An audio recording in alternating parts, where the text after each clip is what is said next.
बिस्मिल्लाहिर्रहमानिर्रहीम। अस्सलाम वालेकुम। हुकूमत ने पेट्रोल की कीमत में 22 रुपये 20 पैसे फ़ी लीटर इजाफ़ा कर दिया, जबकि पेट्रोल की कीमत में इजाफे का इतलाक गुज़श्ता रात 12 बजे से शुरू हो गया है। जारी करदा नोटिफिकेशन के मुताबिक पेट्रोल 22 रुपये, हाई स्पीड डीजल 17 रुपये और मिट्टी का तेल 12.90 रुपये, लाइट डीजल 9.68 रुपये फ़ी लीटर महंगा कर दिया गया है। नोटिफिकेशन के मुताबिक पेट्रोल की कीमत 22 रुपये इजाफे के साथ 249 रुपये से बढ़कर 272 रुपये फ़ी लीटर, जबकि हाई स्पीड डीजल की कीमत 17.20 रुपये इजाफे के साथ 262 रुपये से बढ़कर 280 रुपये फ़ी लीटर हो गई है।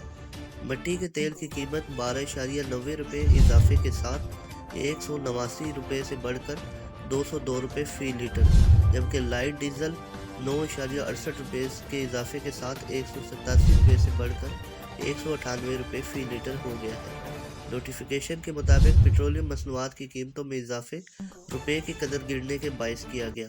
मज़ीद खबरों और तज्ज़ियों के लिए हमारा चैनल सब्सक्राइब कीजिए।